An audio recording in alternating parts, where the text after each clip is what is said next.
Today we're doing the video ranking of the Swedish progressive metal band Pain of Salvation. Any fans out there? If you are, keep on watching. If you're not, keep on watching too, because you might learn a thing or two about one of the greatest progressive rock bands of all time. Let's get ready to prog rock.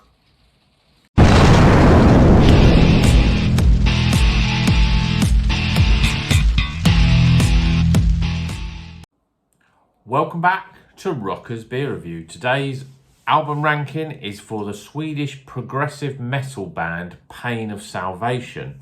Now, Pain of Salvation is led by Daniel Gildenlow. He's the sort of main songwriter, lyricist, he's the guitarist, the vocalist, and thus far every album that they've released by the band have been a concept album, and they've done 10 studio albums between 1997 and 2020, which was their last one.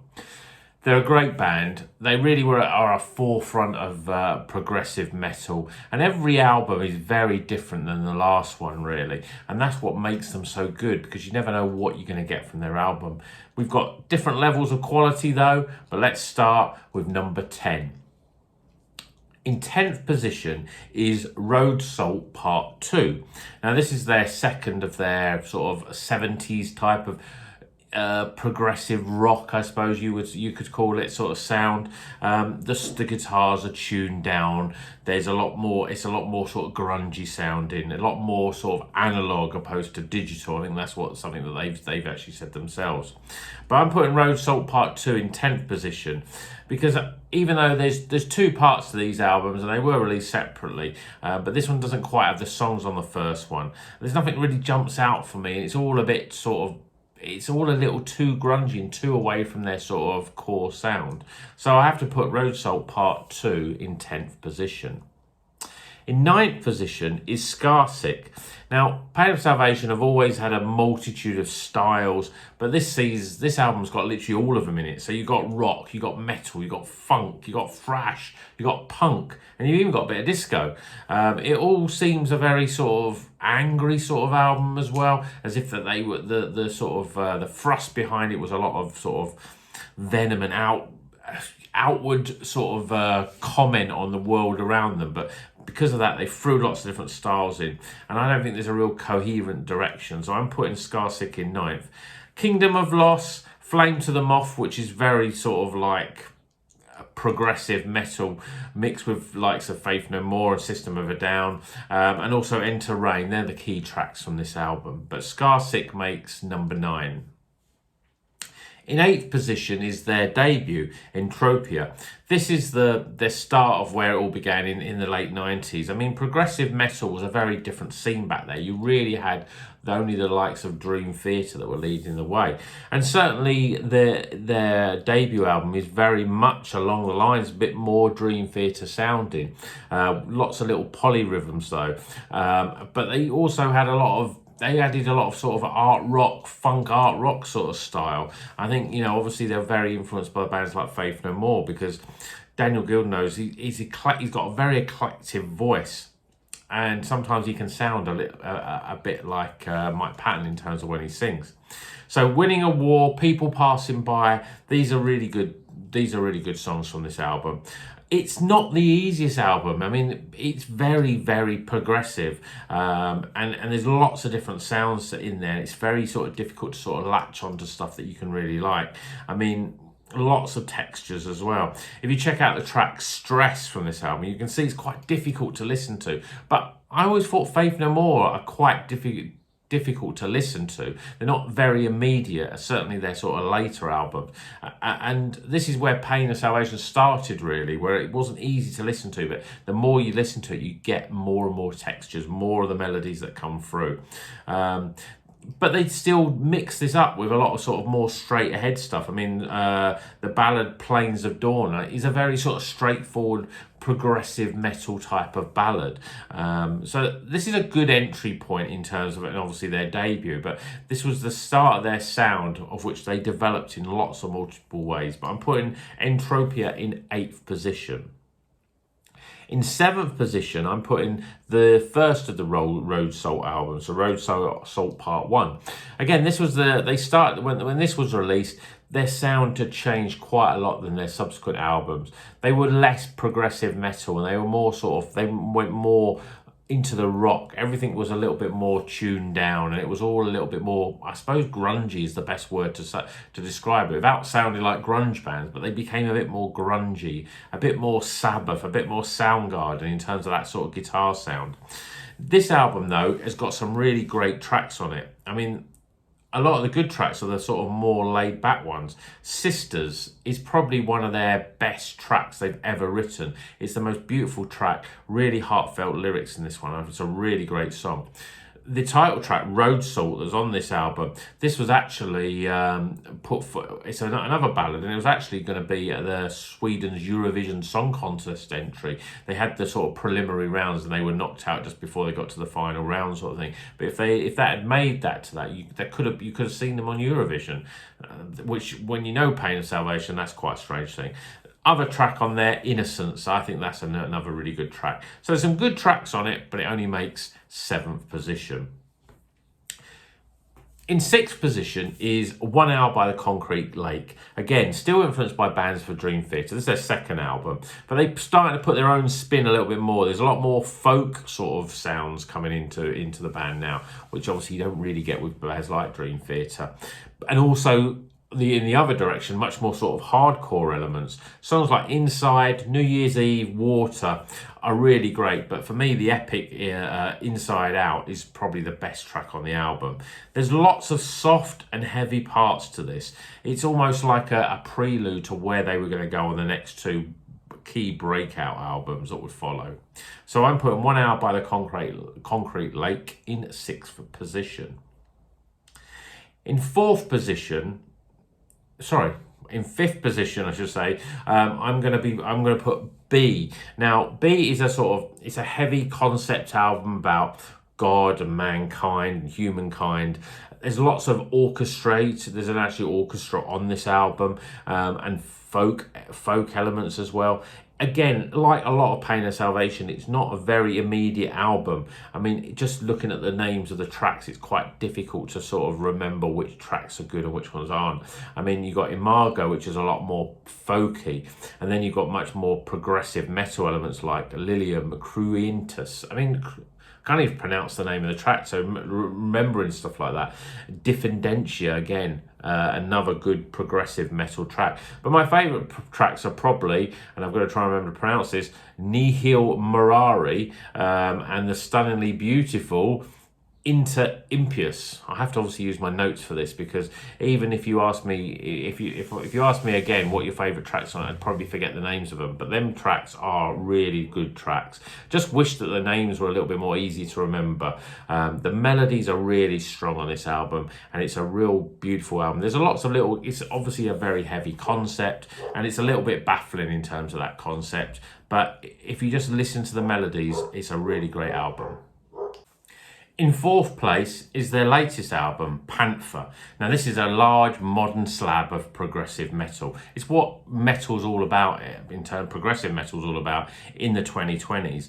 Big poly rhythms, almost tribal drum sounds. But there's a lot less guitar on this album, and a lot more sort of sample sounds and synths and keyboards. And there's not even a whiff of an overblown guitar solo.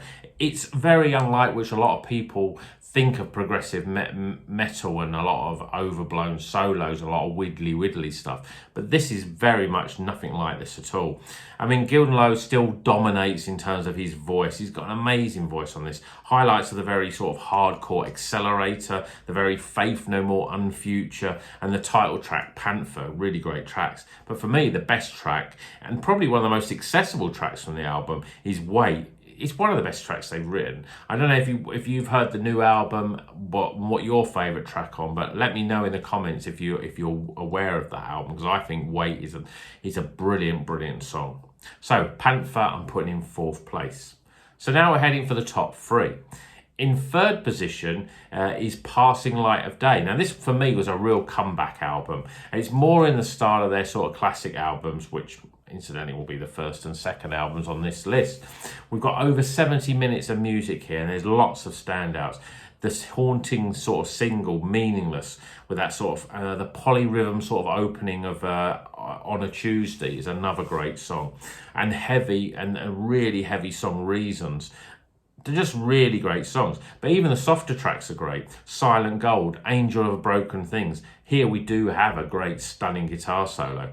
But my favourite track is probably Full Throttle Tribe. It's full of everything I like about Pain of Salvation. It's really heavy, it's dark, and then you get some nice, really sort of slow, soft bits. But it's really catchy as well in the chorus.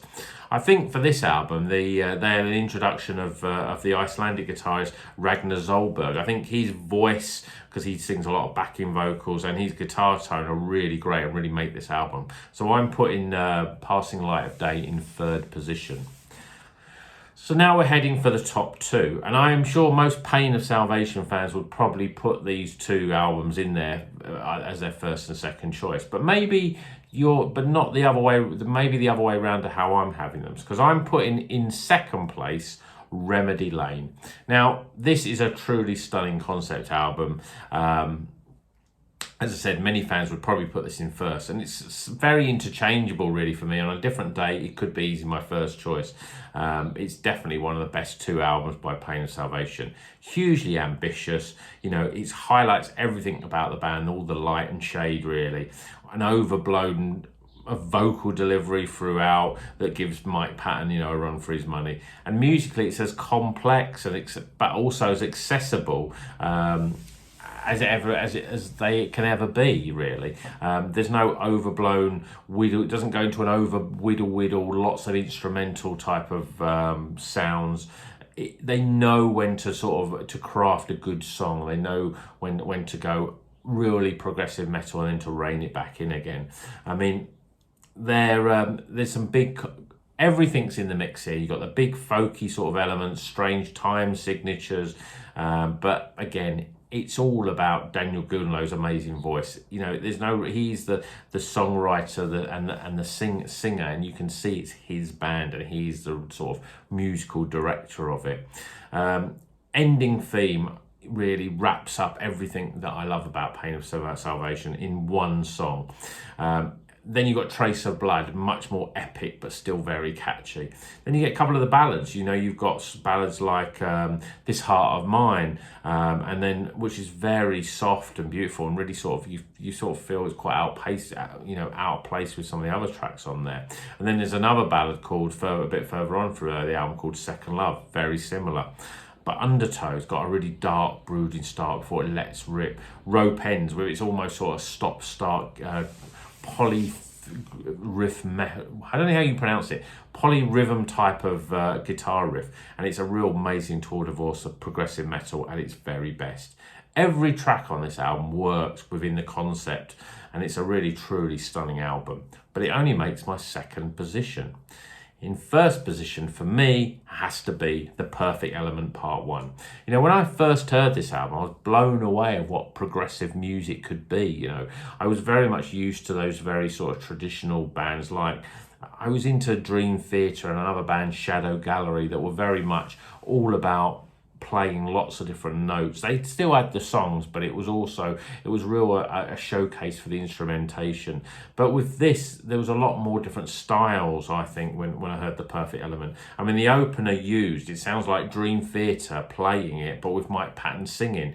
Got lots of softness and then rage, and it's still got a really amazing catchy chorus. In the Flesh keeps it accessible with a slow build-up, going into lots of different prog metal styles. Ashes, to me, has got a real sort of almost like a horror vibe. It reminds me a little bit of King Diamond at his most menacing, really. It's full of sort of anguish and pain. And then Daniel Gilder sort of lets rip at the end with sort of screams and wails with a really amazing atmosphere for a real frantic guitar solo. It's a really great track. But this is an album that showcases everything that's great about them. Daniel's stunning vocals, the guitar playing is really good. As you say, there's lots of really interesting and complicated riffing and solos, but nothing's overblown in there at all. Great drumming as well. So the other great tracks from this album, The Epic King of Loss, Song for the Innocent, again, has got an absolutely stunning guitar solo. And the title track, the 10-minute, The Perfect Element. This, to me, is their best album. But as I said, The Perfect Element and also Remedy Lane are two albums that if you've never heard of Pains of Salvation, you've got to pick up and listen to, because they are really showcase the best of progressive metal, in my opinion. So there's my ranking, their 10 out studio albums. What do you think? You know, are you a big Pain of Salvation fan? You know, maybe you like some of those sort of the newer, the more modern, the different sounding. I mean, every album to me really has got a slightly different sound to it. But for me, those two albums are really the best. And I wonder if everyone else agrees. What do you think of Pain of Salvation?